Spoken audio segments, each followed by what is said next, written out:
Hi, I'm Indra, and I'd like to welcome you to the Messy Middle Matters, where my friends and I explore all the twists, turns, and challenges that arise in the messy middle of work. Welcome back to the Messy Middle Matters. Today, I'm going to be talking about AI. For me, AI isn't about cheating. For me, it's a mirror, right? And lately, I've been watching people make broad generalizations, mistaking heuristics for the truth, confusing style with intent, and treating ambiguity as a threat instead of a potential feature. Which makes me think, are we talking about AI at all? Some people are panicking, and I totally understand that because AI is threatening some jobs. And, it is having an impact on our planet. Others call it cheating. Their favorite phrase is AI slop. Nails on a chalkboard for me when they say that, to be honest. And others treat it like a novelty, confusing the party tricks that it can do with progress and calling it innovation. And, for me, it's none of those. I use AI unapologetically. And if my OpenAI 2025 recap is right, I use it differently than most people use it.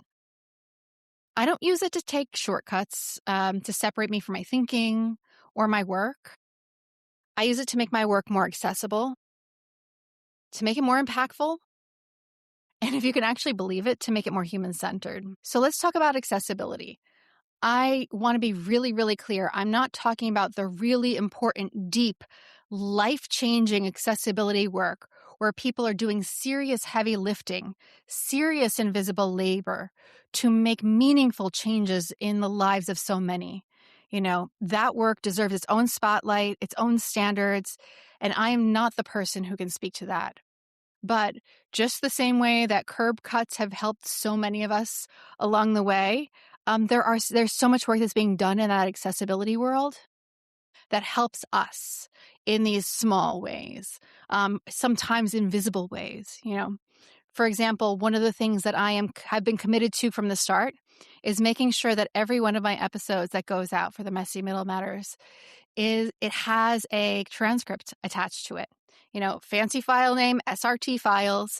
I would not be able to generate, even if I sat there and typed all the words myself and listened to the episode and made sure I got everything right in the typing. I can't generate an SRT file on my own. I need software for that. And thanks to AI, I don't need to sit there and type everything. And I'm able to generate that SRT file so that folks who are consuming the episodes, no matter what platform they're looking at it or listening to it from, rather, they can take advantage of that if they want to, whether that is to help them with auditory processing or if they themselves are trying to do a little bit of research on making sure that they got the clip for whatever they want to save words away, because heaven knows I'm a quote queen. I love collecting words. They might be one of those people, and that might help them out. I also make sure that the clips and the videos that I have all have open captions. Same reason. Heaven knows that I'm also, one more thing that I'm working on is making sure that I enunciate more clearly. And I'm a clearer communicator overall. And these tools, when I swallow some of my words, make sure that a lot of those are really available to you all. Does it get it perfectly? No. But I like to think that it's far better than if I had nothing at all. But for me, it's not, I don't just use AI for the outputs like what I was just talking about. I also use it to amplify my thinking and work through things for myself and for others. Because one of the things that I'm committed to is trying to do my part to make the world a little bit better through the work that I do. For me, AI is a thinking partner. A lot of the stuff that you do when you are a solopreneur, sometimes you do have collaborators, but a lot of times you're thinking through things by yourself. And if there's one thing that I learned along the way is that I do better work when I'm in community. And I also do better work when I focus on my strengths and don't try and play outside of those strengths and try and do things that I'm really, really not well suited for. A lesson learned many, many moons ago through the book tool, Clifton Strengths Finder, is that sometimes it's better to strengthen your strengths than it is to try and strengthen your weaknesses. Sometimes it's better to find yourself a partner that's really good at the things that you're not good at and bring them in. So an example for me, I'm a systems thinker. It's a label I've only recently leaned into. But in that systems thinking, when I'm imagining a scenario, I can see it in so many different dimensions and in a now, next, later. That is, I always say it's one of my occupational hazards that I have. But the challenge that happens with that is that when you can see so many different dimensions and when you can see so many different facets and you can see so many different elements to it, sometimes it's hard to distill that into something that somebody can wrap their head around in just a few minutes. They don't need the full picture. They don't need all those pieces of the puzzle. And for me, some of what I work with AI is figuring out, how do I compress those thoughts? How do I pull them together so that others can benefit from my thinking? And then I can in turn then benefit from theirs and their reactions. I said earlier, for me, AI is a mirror. It mirrors back to me what I've put into it. It mirrors back to me how I've trained it. I've spent years training that thing.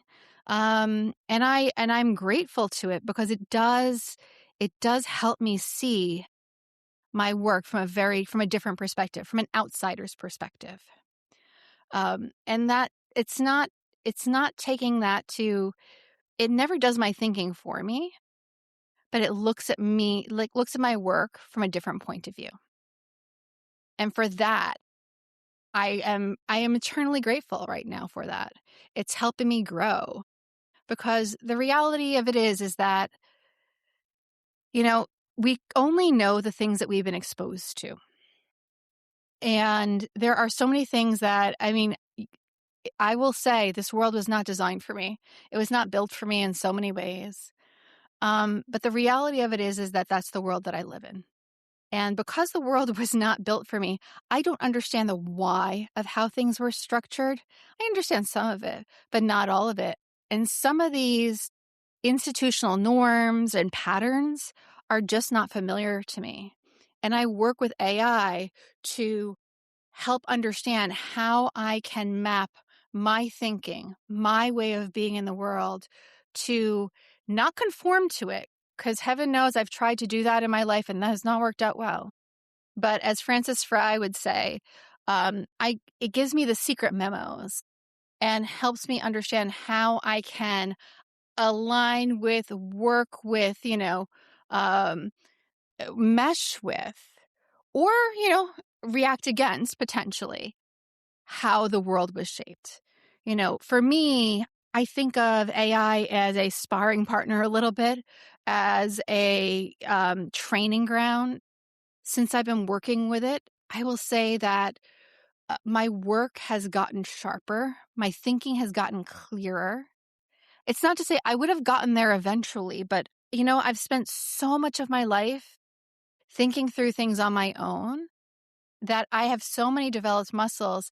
What it does is it allows me, proverbial muscles, yes, the literal ones, but put those to the side. But I've got those proverbial muscles so well developed, it's helped me figure out how I can leverage them to the maximum impact. And yes, I could stumble through that on my own, but I get through that a lot more quickly because I have AI to work with to think through that. And so for me, it's a lot of different things, but that training, as I noted before, is because the world wasn't built for me.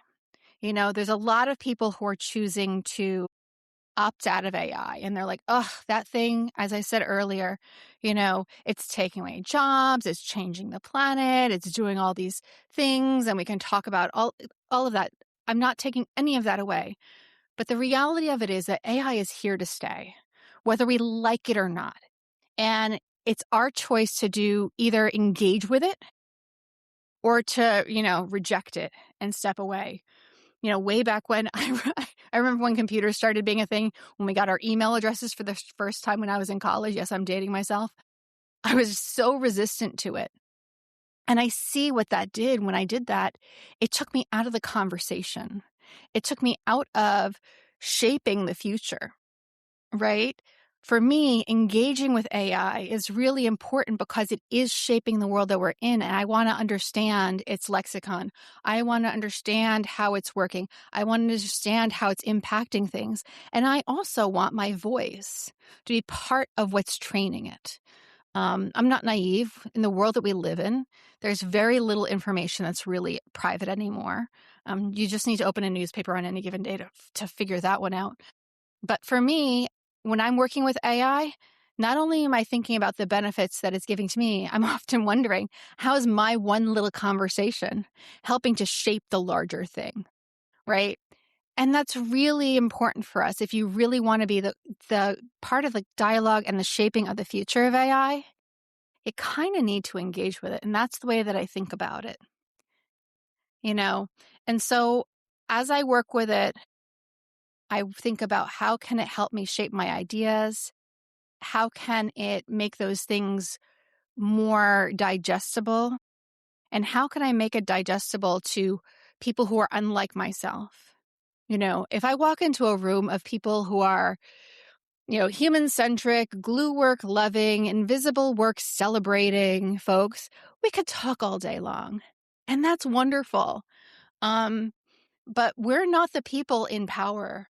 We're not the ones who are shaping the conversations. For me, how I know I'll make the most impact in the world is if I can communicate in a way that the voices that are not like my own can hear what I have to say. How can I talk about things and talk about, let's say, the invisible work in a way that they can understand it and they can appreciate it and they can understand the value of it and why they should care about it? Working with something like AI, which has been trained with those other voices in large part, not necessarily mine. It helps me to speak to broader audiences about that human-centric stuff that I love so dearly. It helps me, I get to say, here's my thinking. How would it resonate for this kind of person? Hey, how would it resonate for that kind of person? It gives me far more perspective than I would ever have, even if I was working with a team of humans, right? And it also does one more thing. If you are somebody who is not part of the dominant group, you recognize how much the world expects you to show up with all your T's crossed, all your I's dotted, look like you've got an entire team running behind you, making sure that you're posting blogs regularly, making sure that you have show notes, making sure that you're on social media, making sure that you're doing all these things that look like have the equivalency of what a corporation might have, and if you don't have that, sadly, they don't often take you seriously. So to be able to keep up with that scale, having tools is really important. So, it's impossible to work at that scale without help. It's impossible to work at that scale with and have polish without help, And I do daydream about the day when I will have a team, but then even so, I bet you will still be using the tools because that's the world that we're living in. And, for me, as long as I'm being thoughtful about what I'm using AI for, as long as I'm being clear about what I'm receiving from AI, how I'm intaking the feedback that it has to have, or the revisions that it shows to me, or the turns of phrase that it wants to give me, or whether or not it uses an M dash. My goodness, how one piece of punctuation has polarized us. I haven't seen anything polarize us that much since the ellipsis, how everyone is criticizing older generations for using ellipses. I do love an ellipsis. But I think that if you use it well, you won't lose your humanity.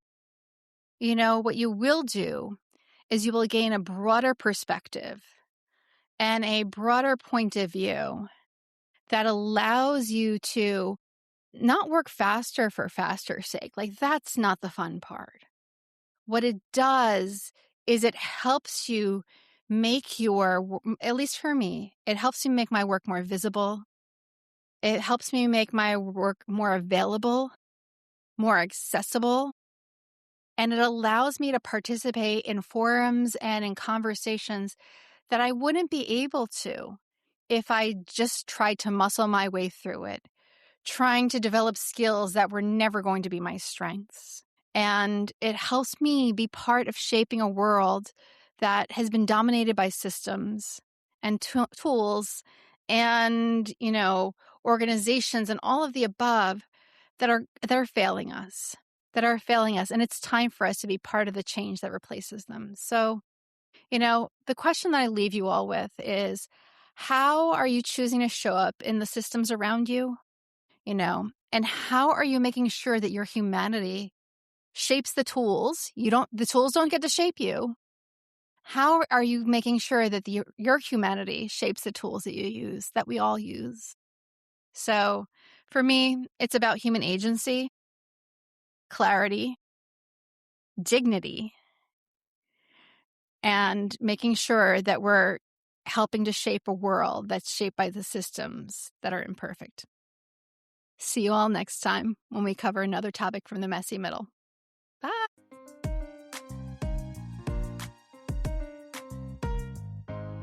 Thanks for taking time with us in the messy middle. Word of mouth remains the most powerful way for people to find us. If this episode sparked something for you, we'd love it if you'd subscribe to the podcast on your favorite app, download a few episodes, and share it with someone else who's navigating the in between. Do you have ideas for future episodes or topics you'd like us to explore? You can find our feedback form at themessymiddlematters.com or in the show notes.